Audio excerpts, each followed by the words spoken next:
Саламатсыздарбы. Эмеси Геошондо программасы.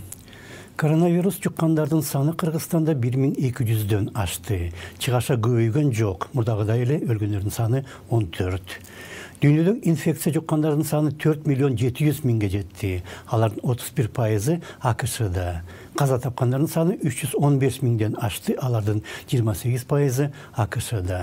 Орусия вирус жұққандардын саны боюнча экинчи орунда болгону менен өлгөндөрдүн саны анчалык көп эмес. 2700дөн ашыгыраак. COVID-19 оорусуна алып келген SARS-CoV-2 вирусу окумуштуулар үчүн улам жаңы табышмак жаратууда. Айрым адамдар вирусту тоготпой оорудан оңойлтоң эле чыгып кетет. Башкалары болсо өтө катуу ооруйт. Окумуштуулар 2015 жылы эле донорлор тапшырган кандын ичинен азыркы коронавируска каршы иштеген белокторду тапты. Демек, кан тапшырган адамдар ошол кезде эле ковид менен ооруп аны жеңген. Бардык вирустар мутация болуп өзгөрөт, бирок адамдын иммун системасы дагы өзгөрүп вирустарга, башка антиген же патогендерге каршы күрөшөт. Кадимки грипп дагы вирустардан улам пайда болот. Алар коронавирустан жөнөкөйрөөк жана альфа, бета, гамма инфлюенса деп аталат. Бирок бир кезде грипп менен ооруп айыккан адамдардын организми азыркы коронавируска каршы дагы даярыраак болуп чыгууда. Антитело – это белок, который имеет специальный... Вирусқа каршы атайын белок иштейт. Ал өзүнүн бир учу менен вирусчу организмге жакпаган микроорганизмге жабышып, экинчи учу менен иммун системасынын уячалары менен биригет. Андай белоктор көп болгондо вирус чип менен чырмашкандай байланып, ордунан жыла албай калат. Ошондуктан андай вирус же башка патогендер максатына жетпеген абалга келет. Например, предотвращая прикрепление этого патогена к чему-либо. Жаңы вирус жана анын пандемиясынын айынан башка ооруларды адамзатка көбүрөөк зыян тийгизүүдө. Кайсыри оору менен ооругандар азыр ооруканага баруудан ийменет. Анткени ал жактан коронавирус жугузуп алуудан коркот. Натыйжада алардын өз оорулары өтүшүп кетет. Докторлор өздөрү да элди үйдөн чыкпагыла деп үндөп жатпай, ошондуктан бул жаңы вирус адамга көптөгөн күтүлбөгөн кесепет алып келүүдө. Пандемия жана анын айынан көрүлгөн карантин чаралары экономикага жана өзгөчө туризмге катуу сокку урду. Инд мухитиндеги Мальдив аралдары мисалга жалаң туризм менен жашап келген.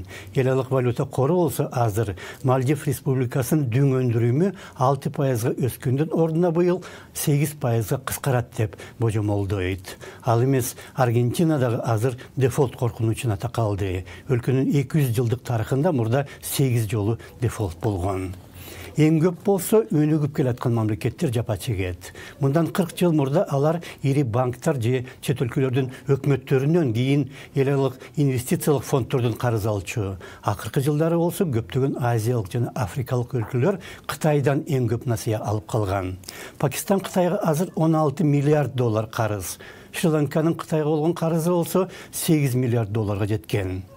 Дүйнөдөгү ири 38 банк түзүп, баш ордосу Вашингтон шаарында жайгашкан эл алык каржы институтунун маалыматына караганда, өнүгүп келаткан мамлекеттердин жалпы карызы 2005 жылы 1 триллион долларга жетпесе, 15 жылдын ичинде азыр 3 триллион 200 миллиард долларга жетти.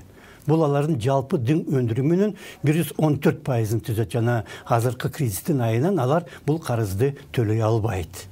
Ошондуктан дүйнөдөгү эң өнүккөн 20 мамлекеттин жетекчилери эң жакыр 76 өлкөнүн 20 миллиард долларга тете эки тараптын насыяларынын төлөө мөөнөтүн азыр тоңдуруп коюуну сунуштап, жеке менчик компаниялар жана банктар дагы ошентсе деп билдирди. Бирок алардын антери күмөн. Мисалга, жеке менчик Elliott Management деген ишкана Аргентина мамлекетин сотко берип, 2016 жылы өлкөнү 2 миллиард 400 миллион долларга жыккан. Америкалық Guggenheim Partners деген компанияның аналитики Скотт Майнерттің айтымында коронавирустың пандемиясы медицина аймағынан шығып, жалпы гуманитардық проблемаға алып келуді. Жана жақын арада ал жалпы құдіретсіздік кризисін жаратышы мүмкін. Бұл кризис азыр аналитиктер мен эксперттер ойлогондон алдағанча терең жана алдағанча көпкө улана тургандай. Кедейлер үчүн какаганга муштаган болууда. Ошондо саламат алыңыздар.